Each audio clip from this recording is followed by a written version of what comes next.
শুভ সন্ধ্যা। All India voter desk YouTube চ্যানেলের পক্ষ থেকে আপনাদের সকলকে সংগ্রামী অভিনন্দন, ছোটদের ভালোবাসা এবং বড়দের প্রণাম জানিয়ে আজকের এই সান্ধ্যকালীন অনুষ্ঠান শুরু করছি। আপনাদের সকলের ঐকান্তিক প্রচেষ্টার মাধ্যমে আজকে আমাদের এই all India voter desk YouTube channel এত দূরে এসে উপস্থিত হয়েছে। এর জন্যে ইউটিউব চ্যানেলের পক্ষ থেকে আপনাদের সকলকে আমরা অভিনন্দন জানাচ্ছি। আপনারা জানেন আর দুদিন বাদেই এই লোকসভা ইলেকশনের নির্বাচন শুরু হবে। সমস্ত চ্যানেল তাদের নিজস্ব লোকেদের মাধ্যমে প্রত্যেকেই ওপিনিয়ন পোল প্রকাশ করেছে।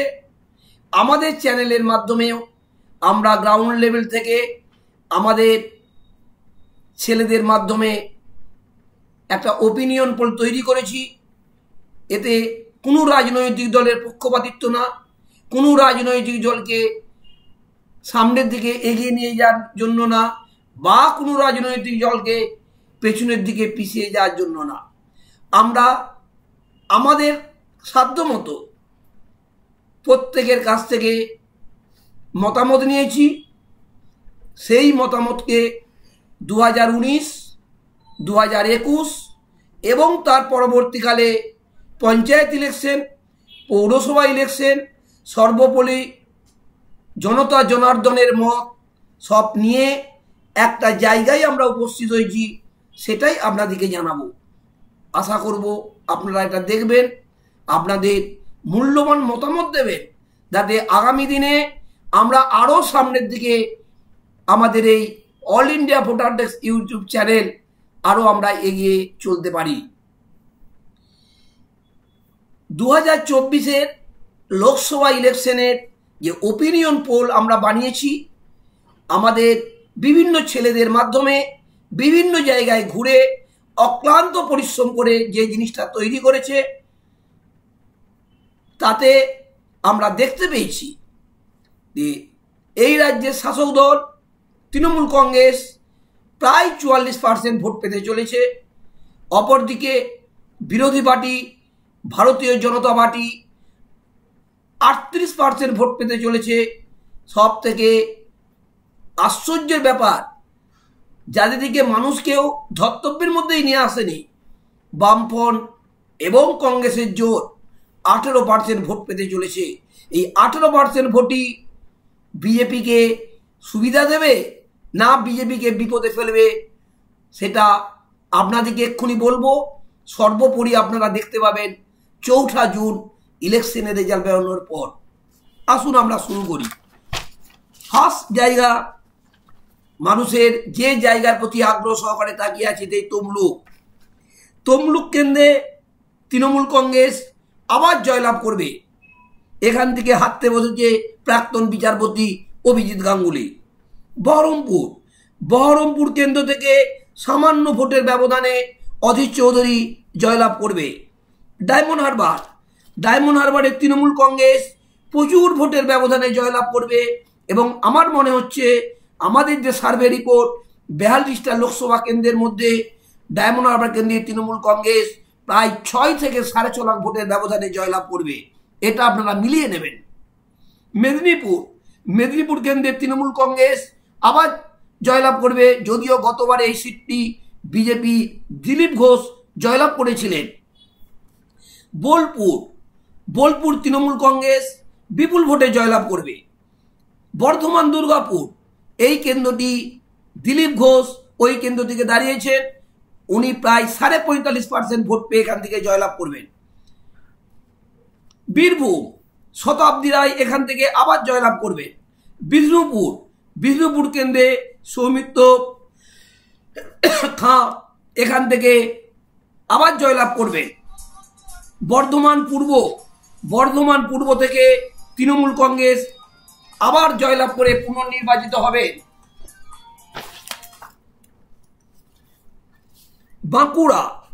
বাঁকুড়া কেন্দ্র যদি বিজেপি আবার তার পুনর্দখলে রাখবে, তবে এই কেন্দ্রে খুব হাড্ডাহাড্ডি লড়াই হবে। ঘাটাল মানেই দেব। দেব এই কেন্দ্র থেকে খালি জিতবে না, গতবারের প্রায় মার্জিন ডবল করে নেবে। দেব এই কেন্দ্র থেকে প্রায় 46% ভোট পেতে চলেছে। পুরুলিয়া, পুরুলিয়া কেন্দ্রটি তৃণমূল কংগ্রেস এইবারে বিজেপির কাছ থেকে ছিনিয়ে নিতে চলেছে। হাওড়া, হাওড়া কেন্দ্রে তৃণমূল কংগ্রেস আবার জয়লাভ করবে। খালি জয়লাভ করবে না, বিজেপির থেকে প্রায় 13% ভোট বেশি পেয়ে জয়লাভ করবে। আরামবাগ, আরামবাগ কেন্দ্রটি এইবারে বিজেপি তৃণমূল কংগ্রেসের কাছ থেকে ছিনিয়ে নেবে। হুগলি, হুগলি কেন্দ্রটি তৃণমূল কংগ্রেস রচনা ব্যানার্জি লকেটের কাছ থেকে এই কেন্দ্রটি ছিনিয়ে নিতে চলেছে। আসানসোল, আসানসোল কেন্দ্রটি তৃণমূল কংগ্রেস জয়লাভ করতে চলেছে। ঝাড়গ্রাম, ঝাড়গ্রাম কেন্দ্রটি তৃণমূল কংগ্রেস জয়লাভ করতে চলেছে না, শুধু বিজেপির কাছ থেকে প্রায় 7 থেকে 8% ভোট বেশি পেয়ে জয়লাভ করতে চলেছে। শ্রীরামপুর, শ্রীরামপুর কেন্দ্র তৃণমূল কংগ্রেসের আবার দখলে থাকবে। মালদা উত্তর, মালদা উত্তর কেন্দ্রটি তৃণমূল কংগ্রেসের আবার দখলে থাকবে। আলিপুরদুয়ার, আলিপুরদুয়ার কেন্দ্রটি বিজেপি তার নিজের দখলে রাখবে এবং ভালো মার্জিনে রাখবে। বালুরঘাট, বালুরঘাট কেন্দ্রে এইবারে ইন্দ্রপতন ঘটতে চলেছে। ওখানকার বিজেপির রাজ্য সম্পাদক সুকান্ত মজুমদার হাঁটতে চলেছে তৃণমূল কংগ্রেসের প্রার্থীর কাছে। মালদা দক্ষিণ, মালদা দক্ষিণে তৃণমূল কংগ্রেস জয়লাভ করতে চলেছে খুব অল্প ভোটের মার্জিনে, কিন্তু এখানে বিজেপি মাত্র 19% ভোট পাবে, কংগ্রেস এখানে 37% ভোট পেয়ে দ্বিতীয় স্থান অধিকার করবে। জলপাইগুড়ি, জলপাইগুড়ি তৃণমূল বিজেপি জয়লাভ করতে চলেছে। রায়গঞ্জ, রায়গঞ্জ তৃণমূল কংগ্রেস জয়লাভ করতে চলেছে। জয়নগর, তৃণমূল কংগ্রেস বিপুল ভোটের মাধ্যমে জয়লাভ করতে চলেছে। মুর্শিদাবাদ, মুর্শিদাবাদে তৃণমূল কংগ্রেস জয়লাভ করতে চলেছে। কৃষ্ণনগর, তৃণমূল কংগ্রেস আবার দখলে রাখতে চলেছে বিপুল ভোটের মাধ্যমে। রানাঘাট, রানাঘাটে বিজেপি খুব অল্প ভোটের মাধ্যমে জয়লাভ করবে, ওই মার্জিন হবে 25 থেকে 30 হাজারের মধ্যে। বারাসত, বারাসতে তৃণমূল কংগ্রেস বিপুল ভোটের মাধ্যমে জয়লাভ করতে চলেছে। দমদম, সৌগত রায় আবার এই কেন্দ্রটি দখলে রাখতে চলেছে, কিন্তু এই কেন্দ্রে বিজেপি এবার তৃতীয় স্থান দখল করবে। আমাদের সার্ভে রিপোর্ট, এখানে বিজেপি 20 থেকে 22% ভোট পাবে, জোট 36% ভোট পেতে চলেছে। ব্যারাকপুর, তৃণমূল কংগ্রেস এই কেন্দ্রটি বিজেপির কাছ থেকে ছিনিয়ে নিতে চলেছে। বনগাঁ, বিজেপি এই কেন্দ্রটি দখলে রাখবে। বসিরহাট, বসিরহাট কেন্দ্রটি তৃণমূল কংগ্রেস বিপুল ভোটের মাধ্যমে জয়লাভ করতে চলেছে। কলকাতা উত্তর এবং কলকাতা দক্ষিণ দুটি কেন্দ্রই তৃণমূল কংগ্রেস নিজেদের দখলে রাখতে চলেছে। যাদবপুর, যাদবপুরে তৃণমূল কংগ্রেস সায়নী ঘোষ ওখান থেকে প্রায় 2 থেকে 2.5 লাখ ভোটে জিততে চলেছে, কারণ এই কেন্দ্রে লড়াইটা হচ্ছে সিপিএম এর সাথে তৃণমূল কংগ্রেসের। বিজেপি এখানে 16 থেকে 17% মাত্র ভোট পাবে। কাঁথি, কাঁথি কেন্দ্রটি তৃণমূল কংগ্রেস সামান্য ভোটের মাধ্যমে জয়লাভ করতে চলেছে। মথুরাপুর, মথুরাপুর কেন্দ্রে তৃণমূল কংগ্রেস বিপুল ভোটের মাধ্যমে জয়লাভ করতে চলেছে। দার্জিলিং, দার্জিলিং কেন্দ্রটি বিজেপি নিজেদের দখলে রাখতে চলেছে।